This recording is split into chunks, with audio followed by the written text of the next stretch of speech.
ভেটকি ভাপা। ভেটকি মাছের অনেক রকম রেসিপি আমি আপনাদের সাথে শেয়ার করেছি, তাই ভাবলাম আজকে ভেটকি ভাপা রেসিপি শেয়ার করি। ভেটকি মাছের পাতুরি বা ভেটকি মাছ দিয়ে অনেক রকম রেসিপির মধ্যে সবচেয়ে সহজ রেসিপি হলো ভেটকি ভাপা। মাত্র 10 মিনিটে তৈরি হয়ে যায়। নমস্কার বন্ধুরা, আমি ওয়েন্দ্রিলা, কুকিং উইথ ওয়েন্দ্রিলা চ্যানেলে আরও একবার সকলকে স্বাগত জানাই। ভেটকি ভাপা বানানোর জন্য আমি এখানে নিয়েছি ভেটকি মাছের ফিলে। এখানে মোটামুটি 7টা মতন ভেটকি মাছের ফিলে আছে। আপনারা এখানে ভেটকি মাছের ছোট ছোট টুকরো করে নিয়েও ব্যবহার করতে পারেন, আবার ফিলের আকারে বানিয়ে নিতেও পারেন। সেক্ষেত্রে ভেটকি মাছের ফিলেগুলো মোটাও করতে পারেন, তবে আমি এখানে পাতলা ফিলে ব্যবহার করেছি। এছাড়া আমার লাগছে 2 টেবিল স্পুন সর্ষে। এখানে আমি সাদা ও কালো দুটো সর্ষে ব্যবহার করেছি। 1 টেবিল স্পুন চারমগজ, 2 টেবিল স্পুন নারকেলটা কুড়িয়ে রেখেছি, 2 টেবিল স্পুন জল ঝরানো টক দই। এবার একটি পাত্রের মধ্যে আমি ভেটকি মাছগুলো নিয়ে নেব। এবার একে একে সর্ষে বাটা, চারমগজ বাটা, নারকেল কোড়া সমস্ত কিছু দিয়ে 1 ঘন্টা মতন ম্যারিনেট করে রাখবো।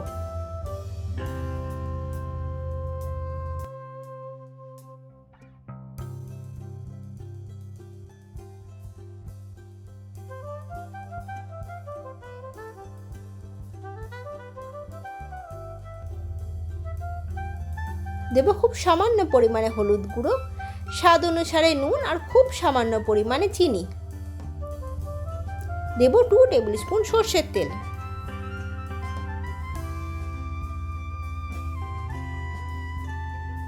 দেব 2টো কাঁচা লঙ্কা। কাঁচা লঙ্কার ব্যবহারটা আপনারা যেমন ঝাল খান সেই অনুযায়ী ব্যবহার করবেন। মাছের গায়ে মশলাটা খুব ভালো করে মাখিয়ে নেব।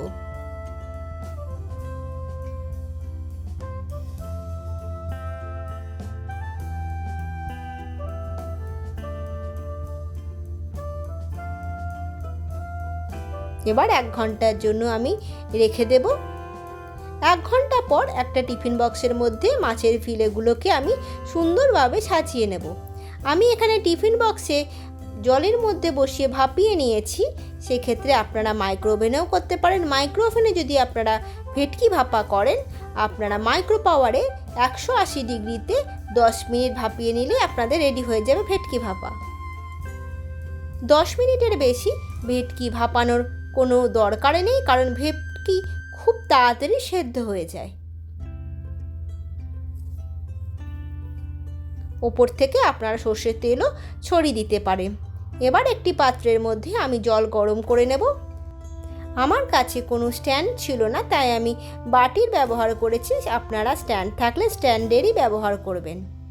এবার টিফিন বক্সটা বসিয়ে রেখে ওপর থেকে একটি ঢাকা দিয়ে দেব। মোটামুটি 10 মিনিট ভাপিয়ে নিলে হয়ে যাবে।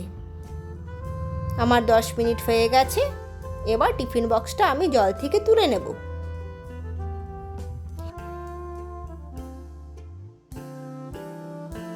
টিফিন বক্সটা খুলে আমি দেখাচ্ছি কত সুন্দরভাবে ভেটকি ভাপাটা রেডি হয়েছে আর কত সুন্দর তেল বেরিয়েও এসেছে। এবার গরম ভাতের সাথে পরিবেশন করুন ভেটকি ভাপা। আশা করি রেসিপিটা আপনাদের ভালো লেগেছে। একবার বাড়িতে ট্রাই করে দেখবেন, আর খুব তাড়াতাড়ি এটা তৈরি হয়ে যায়, আর বাড়িতে থাকা উপকরণ দিয়েই খুব সহজে বানানো যায়। আর অবশ্যই আমাকে কমেন্ট করে জানাবেন। আজ এই পর্যন্তই থাকলো। পরবর্তী ভিডিওতে আবার আপনাদের সাথে দেখা হবে। ধন্যবাদ।